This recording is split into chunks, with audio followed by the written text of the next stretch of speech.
क्यों देवी मुकुंदा ने एक राजकुमार से संबंध बनाने की इच्छा व्यक्त की थी। दरअसल एक दिन राजकुमार रुक्मण अपने पिता का आशीर्वाद लेकर गहरे जंगल में शिकार करने निकले। जंगल के बीच अचानक एक हिंस्र जंगली जानवर ने उन पर हमला कर दिया। किसी तरह राजकुमार ने खुद को बचाया और अपना बाण उस जानवर की ओर चला दिया। बाण के प्रहार से वह हिंस्र जानवर वहां से भाग गया, लेकिन इस बीच राजकुमार रुक्मण प्यास और थकान से अत्यंत क्लांत हो गए। तभी उनकी नजर जंगल के बीच एक छोटी सी कुटिया पर पड़ी। उसे देखकर उनके मन में विचार आया कि शायद वहाँ पानी मिल जाए। राजकुमार कुटिया के पास जाकर आदर पूर्वक गृह स्वामी को पुकारने लगे, लेकिन अंदर से कोई उत्तर नहीं मिला। दरअसल कुटिया के भीतर से देवी मुकुंदा राजकुमार को छिपकर देख रही थीं, परंतु उन्होंने कोई प्रतिक्रिया नहीं दी। बार बार आवाज देने पर भी जब कोई उत्तर न मिला, तब राजकुमार वहाँ से जाने का निश्चय करते हैं। तभी देवी मुकुंदा कुटिया से बाहर आती हैं और मुस्कुराकर कहती हैं, हे राजकुमार, क्या बिना अपनी प्यास बुझाए ही चले जाएंगे? ये सुनकर राजकुमार प्रसन्न होते हैं और देवी से उनका परिचय पूछते हैं। तब देवी मुकुंदा अपने कोमल और कामना भरी दृष्टि से उत्तर देती हैं, मैं आर्षि बच्छकनीति की पत्नी हूँ। इसके बाद देवी मुकुंदा राजकुमार को जल प्रदान करती है। जल पीकर राजकुमार की प्यास और थकान दोनों दूर हो जाती है। लेकिन तभी देवी मुकुंदा अपनी इच्छा प्रकट करती हैं और कहती हैं कि वह राजकुमार से संबंध बनाना चाहती हैं। धर्मनिष्ठ राजकुमार देवी की इस बात को टाल देते हैं और वहाँ से जाने लगते हैं। यह सुनकर देवी मुकुंदा क्रोधित हो उठती हैं और राजकुमार को भयंकर श्राप दे देती हैं। आगे क्या होगा यह जानने के लिए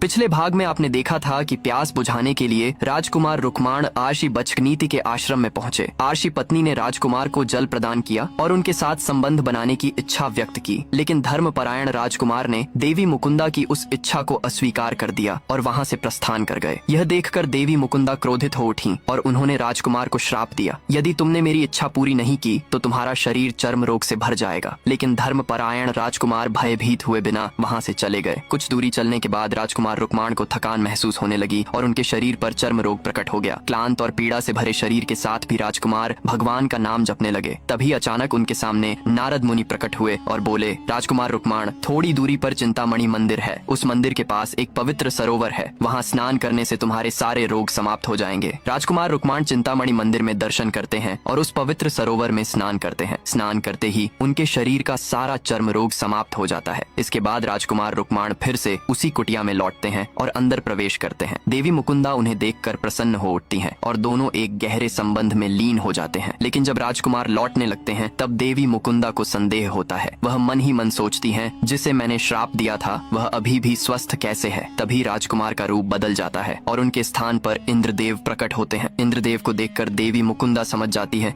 देवी मुकुंदा अब गर्भवती हो चुकी थीं। अपने पाप का बोझ और वे दिन रात पश्चाताप में डूबी रहती। समय बीतता गया और एक दिन अचानक आर्षि बच्छकनीति अपने आश्रम लौट आए। जब वे कुटी के भीतर प्रवेश करते हैं तो देखते हैं उनकी पत्नी की गोद में एक नवजात शिशु है। यह दृश्य देखकर आर्षि बच्छकनीति के हृदय पर मानो वज्र गिरा। उन्होंने समझ लिया कि उनकी पत्नी ने उनके प्रति विश्वासघात किया है। क्रोध और पीड़ा से व्याकुल होकर वे उसे आश्रम से निकल जाने को कहते हैं, परंतु एक माँ और नवजात को इस तरह बाहर निकालना उन्हें अन्यायपूर्ण लगा। इसीलिए दया और मानवता के भाव से उन्होंने मुकुंदा और उसके शिशु को वहीं रहने की अनुमति दे दी। वर्षों बाद वही बालक बड़ा हुआ। आर्षि बच्छकनीति ने अपने हृदय की कठोरता भुलाकर उसे अपने ज्ञान से शिक्षित किया। उस बालक ने कठोर तप और अध्ययन से स्वयं को एक महान आर्षि बना लिया। कहानी का मोड़ तब आया जब एक दिन एक राजा ने अनेक आर्षि मुनियों को आमंत्रित कर उनका सत्कार किया। उसी सभा में मुकुंदा का पुत्र भी उपस्थित हुआ। राजा ने उसे आदर पूर्वक आसन ग्रहण करने को कहा, पर जैसे ही वह आसन पर बैठा अन्य सभी आर्षि उठ खड़े हुए और राजा से बोले, हे राजन, हम उस व्यक्ति के साथ कैसे बैठ सकते हैं जिसका जन्म ही कलंक से हुआ है? इन शब्दों ने युवक आर्षि के हृदय को छलनी कर दिया। वह लज्जा और अपमान से भरा आश्रम लौटा और अपनी माँ से पूछ बैठा, माँ सच बताओ, मेरे जन्म का रहस्य क्या है? लोग मुझे नीच क्यों कहते हैं? आगे क्या होगा यह जानने के लिए देखिए अगले भाग में।